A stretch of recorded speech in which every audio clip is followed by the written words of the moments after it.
តោះដើម្បីបិទ comment មិនល្អនៅក្នុង Facebook page ជាដំបូងយើងចូលមកក្នុង Facebook មកបន្តមកទៀតយើងចុចកន្លែង profile នេះមកតទៅមកយើងរើស page មករើស page មួយណាដែលយើងចង់បិទ comment មិនល្អចេញចឹងយកនេះមក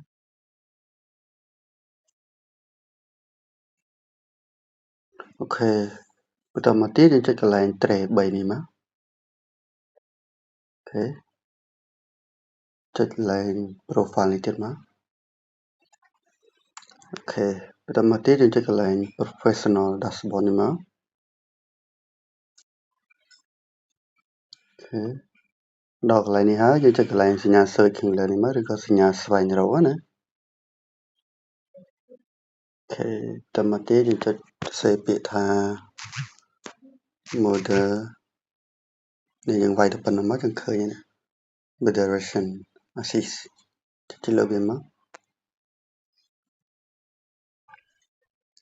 អូខេបន្តមកទៀតយើងចុចលើពាក្យនឹងដែរមកអូខេបន្តមកទៀតយើងចុចកន្លែង add នេះមក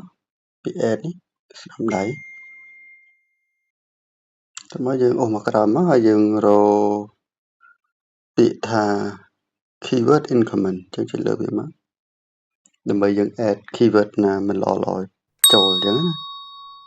ហើយយើងចុចកន្លែងណានេះមក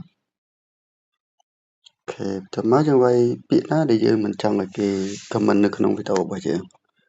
ចឹងយើងវាយមកមានពាក្យអីខ្លះគេ sexy ចឹងមក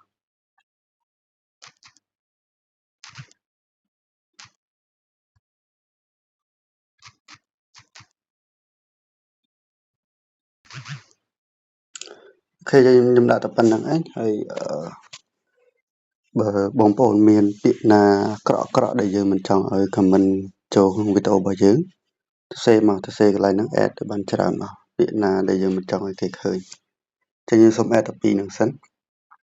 អូខេតមកយើងចុចadd to moderation assist ហ្នឹងមកអូខេឥឡូវយើង add ហើយយើងទៀតយើងចេញមកយើងចូលទៅកន្លែង spam comment មួយទៀតតមកយើងចុច add ទៅដែរមកចឹង comment ណាដែលធ្វើឲ្យ spam វីដេអូរបស់យើងវានឹងបាំង hit ចោលអត់ឲ្យយើងឃើញណាហើយបន្តមកទៀតយើងរកកន្លែងពាក្យនេះ profanity in comment មួយទៀតមក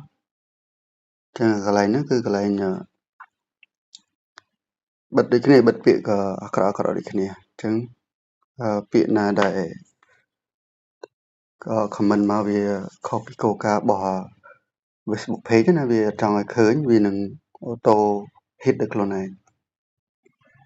អូខេចឹងមួយទៀតយើងបិទកន្លែង link in comment ហ្នឹងមកកុំឲ្យវាកុំឲ្យគេ comment link ផ្សេងមិនល្អចូលក្នុងវីដេអូយើងអញ្ចឹងណាយើង add មួយទៀតមកអូខេតើមកចេញទៅវិញមកហើយយើងចូលរកទៅកន្លែងពាក្យមួយទៀតimage in comment អាហ្នឹងក៏សំខាន់ដែរកុំឲ្យគេ comment រូបភាពផ្ដេសអីចូលមកអញ្ចឹងណាចេញចុចបើកមួយទៀតមក